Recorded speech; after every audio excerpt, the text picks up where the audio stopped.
Ассаламу алейкум, урматтуу мусулман бир туугандар. Бүгүнкү күндө улутка урууга бөлүнбөй күч алууда. Соц тармактарына кирсек, дагы бир интернет тармактарынан карап көрсөк, сен өзбексиң, сен кыргызсың, мен казакмын, сен тажиксиң, кыскасы ушуга окшогон сөздөр көп айтылууда. Урматтуу мусулман бир туугандар.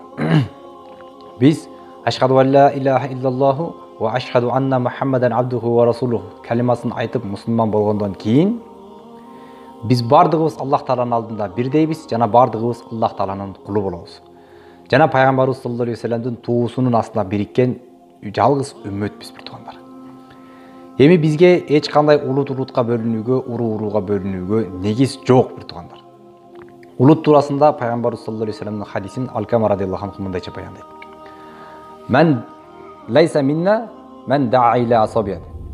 Ким урууга бөлүнүүгө чакыра турган болсо, ал бизден эмес дейт. Ва лайса минна мен катала ала асабия. Ким урууга бөлүнүп согуша турган болсо, ал дагы бизден эмес. Ва лайса минна мен мата ала асабия. Ким урууга бөлүнүп, ошол урууга бөлүнүп жүрүп өлүп кете турган болсо, бул дагы бизден эмес дейт. Эртең Аллах Тааланын алдына барганда, урматтуу бир туугандар, сен бизден эмес болчуң, сен улутка бөлүнгөнсүң, сен бизди шарт аткарган эмессиң деп бизди четтетип койсо, бизге кыямат күнү ким жардам берет Аллах Тааланын алдында? Аллах Тааланын азабы келген учурда бизди ким куткарып калат? Ошондуктан өзүбүздүн аброюбузду төкпөстөн, балким бири-бирибизди Аллах үчүн жакшы көрүп, бири-бирибиздин амалыбызды Аллах үчүн жек көрүп, чыныгы мусулман жана момун бололу бир туугандар. Улутка бөлүнсөк, урууга бөлүнсөк, дин душмандары жыргайт, куунайт, күлөт.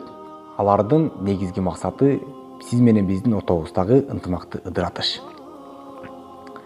Ошондуктан улутка бөлүнүп, урууга бөлүнүп, бири-бирибиздин көңүлүбүздү сындырып, бири-бирибиздин көңүлүбүздү чөктүрө турган сөздөрдү айтпайлы, урматтуу туугандар. Келиңиздер, бардыгыбыз пайгамбарыбыз саллаллаху алейхи ва салламдын үммөтү жана Аллах Тааланын кулу болуп жашай берелик. Ассаламу алейкум ва рахматуллахи ва баракатуху.